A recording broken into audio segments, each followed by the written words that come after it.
Saudações a vocês que acompanham este canal, sejam bem-vindos ao PL MMA 126, no qual, dando prosseguimento a esta série, falaremos da meditação de número 8 do livro 10º da obra de Marco Aurélio, capítulo 8º, portanto. A tradução de referência é aquela que temos usado até este ponto, a de Dona Virgínia de Castro e Almeida, que está em domínio público, e como sempre, você poderá acompanhar a leitura e o comentário que serão feitos ao longo dos próximos minutos, porque o trecho é transcrito na área de descrição do vídeo. Então vejamos o que Marco Aurélio anota de si para si, neste ponto das suas meditações. Livro 10º, capítulo 8º, entrada de número 8. Depois de teres alcançado fama de bom, modesto, sincero, prudente, resignado, magnânimo, toma cuidado, não mudes de rumo, e, se perderes o direito a esses títulos, trata logo de os merecer novamente. Lembra-te de que, para ti, a palavra prudência significa o hábito de aplicar a inteligência ao exame, atento e sem distrações, da natureza de cada objeto. Paciência, a conformação à sorte que a natureza comum te distribuiu. Magnanimidade, a elevação da alma acima das impressões agradáveis ou desagradáveis da carne, acima da gloríola, acima da morte e do resto. Portanto, se diligenciares merecer esses títulos sem o desejo de que os outros te os confiram, tornar-te-ás então um homem diferente e começarás vida nova. Porque, se te conservares como até agora tem sido, continuando essa existência em que a alma se deixa atormentar e aviltar, serás insensato demais.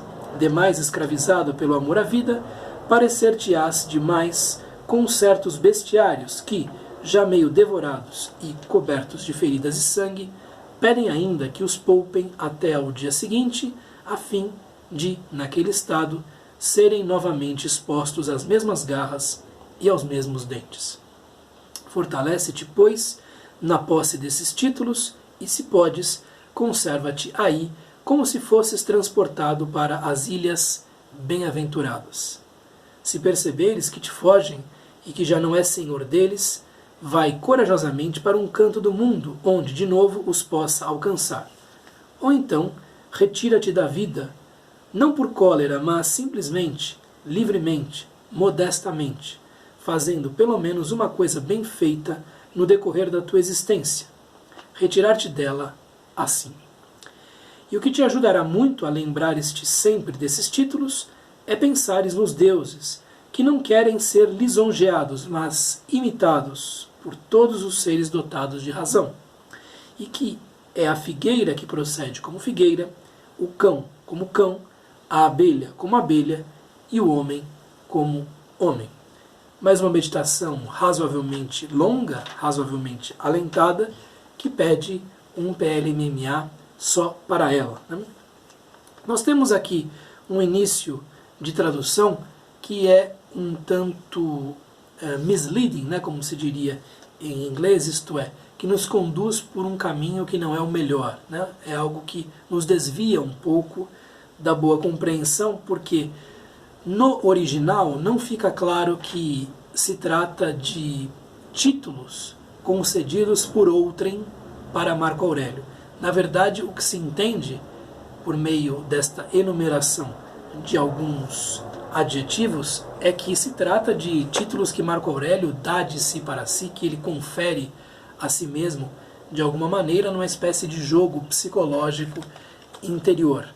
Então, depois de teres alcançado fama de, não é uma boa tradução aqui, é melhor aquilo que coloca Jaime Bruna, depois de teres atribuído a ti mesmo os qualificativos de, os nomes de, os títulos de, né?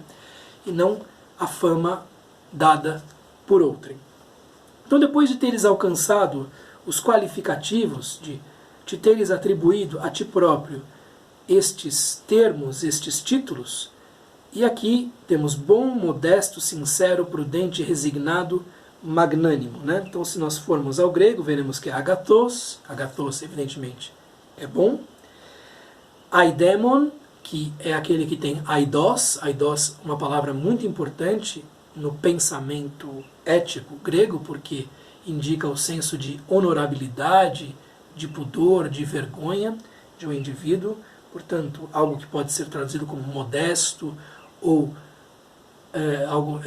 alguém que tenha pudor, ou alguém que tenha, enfim, um certo senso de honra, né? Nesse sentido, um freio, né? uma contenção de si. Né? Depois nós temos alethés, que evidentemente quer dizer verídico, verdadeiro, sincero. Né? E aqui nós vamos ter três substantivos, três adjetivos, melhor dizendo, que vêm de fron, né? Fron. Esse radical fron está ligado à ideia de pensamento, de inteligência, de conhecimento, enfim. Aquilo que nos caracteriza, né, enquanto seres humanos. E nós vamos ter o eufron, o synfron e o hyperfron. Né? Então, aqui, o que será a tradução é prudente para eufron, e tem o belo pensamento, a bela interioridade, é isso que quer dizer, né? Prudente, talvez.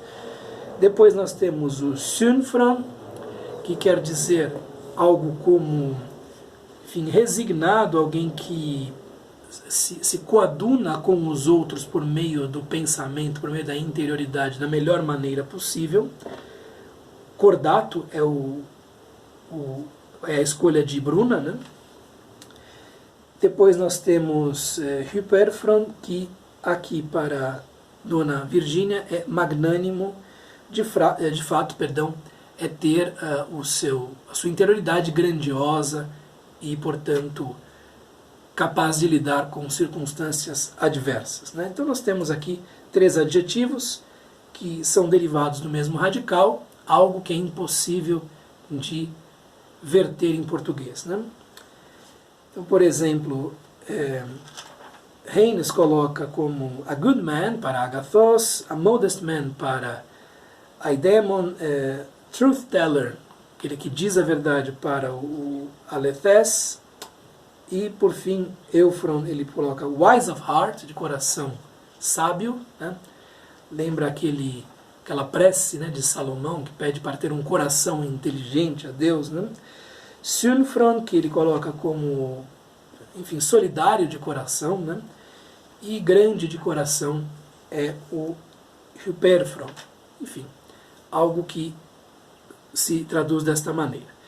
Então, depois de teres alcançado fama de bom, modesto, sincero, prudente, resignado, magnânimo, toma cuidado, preste atenção. Né? Não mudes de rumo, não mude de caminho, e se perderes o direito a esses títulos, trata logo de os merecer novamente. Então, Marco Aurélio reconhece de si para si que, sejam quais forem as excelências que ele tenha atingido, é possível perdê-las com facilidade e é necessário, portanto, se aplicar diariamente para, enfim, merecer de si para si, pelo menos, esses qualificativos, esses apelativos. Então, se por um acaso vier a perder o direito de ostentar pelo menos de si para si estas boas qualidades, volta ao bom caminho. Né? Lembra-te de que para ti a palavra prudência, então aqui é o eufron, né? Significa o hábito de aplicar a inteligência ao exame atento e sem distrações da natureza de cada objeto.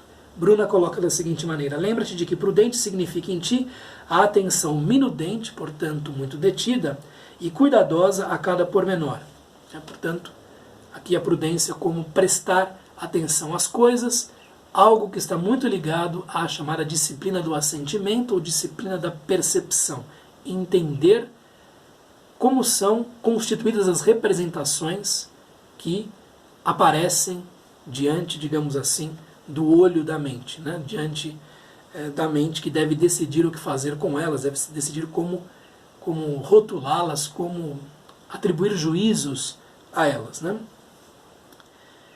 Depois vai falar de paciência, e aqui Dona Virgínia de Castro muda o termo, né? Ela tinha que usar resignação, mas a paciência, a conformação à sorte que a natureza comum te distribuiu, Bruna coloca da seguinte maneira: cordato, a aceitação espontânea dos quinhões, dos lotes, daquilo que nos é próprio, distribuídos pela natureza comum, portanto, uma aceitação que tem a ver com um senso de gratidão, fundamentalmente, em relação a tudo quanto nos cerca, né?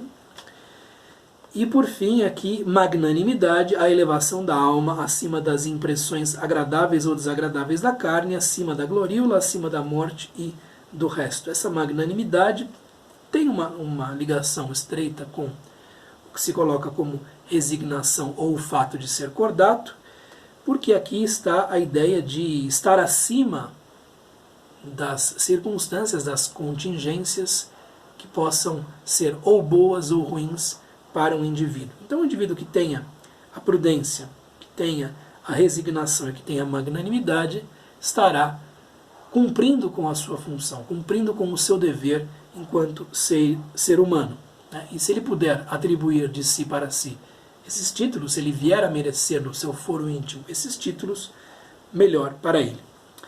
Portanto, se diligenciares merecer esses títulos, então, se você achar bem, né, achar por bem merecer esses títulos sem o desejo de que outros os confiram, quer dizer, de si para si, não ser aplaudido pelos outros, não ser lisonjeado nesses termos pelos outros, não ser reconhecido pelos outros como tal, tornar-te-ás então um homem diferente e começarás vida nova. Então, se você se atribuir a missão de tentar ser bom, tentar ser modesto, tentar ser sincero, tentar ser prudente, tentar ser resignado, tentar ser magnânimo a cada momento, a sua vida se tornará muito mais plena, muito melhor do que até agora tem sido, né? Porque se te conservares como até agora tem sido, ele vai mostrar que até o momento ele não tem sido muito bem nenhuma dessas coisas. E nós vemos como esta meditação está em estreita relação com a primeira meditação do livro 10º, em que Marco Aurélio indaga a sua alma mais ou menos nos seguintes termos: ó minha alma, quando finalmente você terá paz? Quando finalmente você fará coisas grandiosas? Quando finalmente você trará a filosofia para dentro de si e a aplicará verdadeiramente, né? Porque se te conservares como até agora tem sido, que é o contrário dessas coisas, né? Continuando essa existência em que a alma se deixa atormentar e aviltar, tornar-se vil, tornar-se pior, serás insensato demais escravizado pelo amor à vida, parecer-te-ás demais com certos bestiários que, já meio devorados e cobertos de feridas e sangue, pedem ainda que os poupem até o dia seguinte. Bom, se você não mudar, se você continuar como está, se você não desejar esses títulos que são mencionados aqui no início da meditação, você continuará atormentado, continuará aviltando sua própria vida, continuará sem um bom senso, escravizado por um amor demasiado à própria vida, né? E você vai se parecer com aqueles bestiários que são gladiadores que lutavam contra feras. Essas feras, evidentemente, são as feras interiores, que lutavam contra as feras e, já meio devorados e cobertos de feridas e sangue, pedem ainda que os poupem até o dia seguinte. Temos aqui algo muito tipicamente romano, uma cena que é própria da época de Marco Aurélio. Esses indivíduos que, numa atitude desesperada, né, lutavam contra feras, leões, enfim, ursos, tigres e meio devorados, feridos, absolutamente, enfim, chagados, né? Pediam ainda que no dia seguinte essas mesmas feras lhe fossem apresentadas para que ele tentasse pateticamente ter uma melhor sorte, né? A fim de que naquele estado, serem novamente expostos às mesmas garras e aos mesmos dentes. Quer dizer, um indivíduo que não melhora vai ser como esse bestiário, esse gladiador que luta uma luta desesperada na qual ele não pode ter nenhuma perspectiva de vitória. Então aqui uma imagem do desespero própria da sua época. É conhecida a aversão de Marco Aurélio a esses jogos do circo romano. Ele não gostava, ele desviava o olhar, ele ficava olhando outras coisas. Ele mudou algumas regras na sua época, mas ele atendia a essas sessões porque fazia parte das incumbências imperiais, né? Fortalece-te, pois, na posse destes títulos, e, se puderes, conserva-te aí como se fosses transportado para as Ilhas Bem-Aventuradas. As Ilhas Bem-Aventuradas são uma localidade da mitologia greco-romana para onde iam certas almas muito bem formadas e muito bem sucedidas na sua própria vida. Então os grandes heróis, as grandes figuras iam para essas ilhas bem-aventuradas.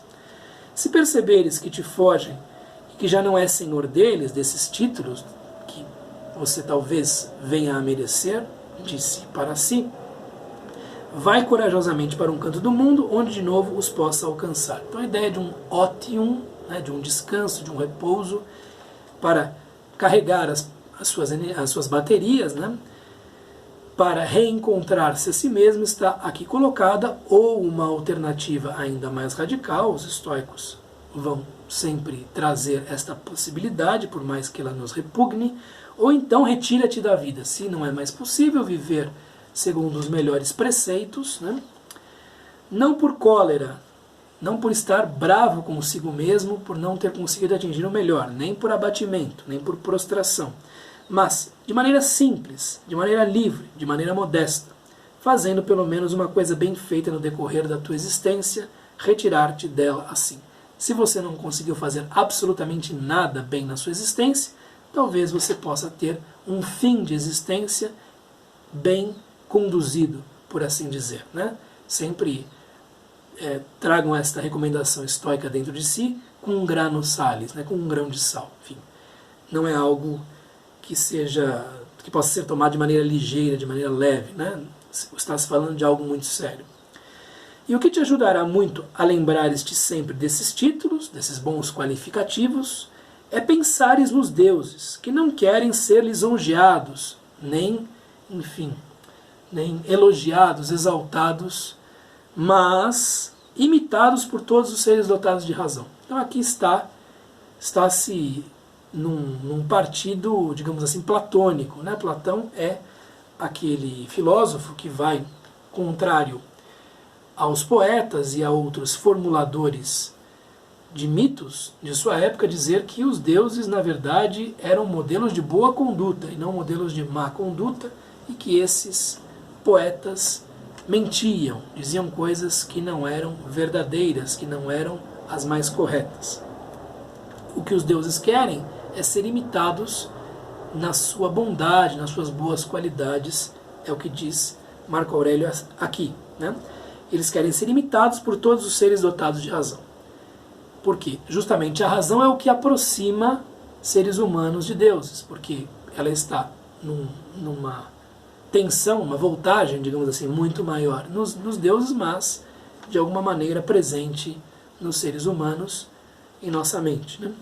E que é a figueira que procede como figueira. Então, quando nós olhamos para a natureza, nós vemos harmonia, nós vemos que cada ente, cada ser, cumpre o seu papel, cumpre a sua função, cumpre a sua missão.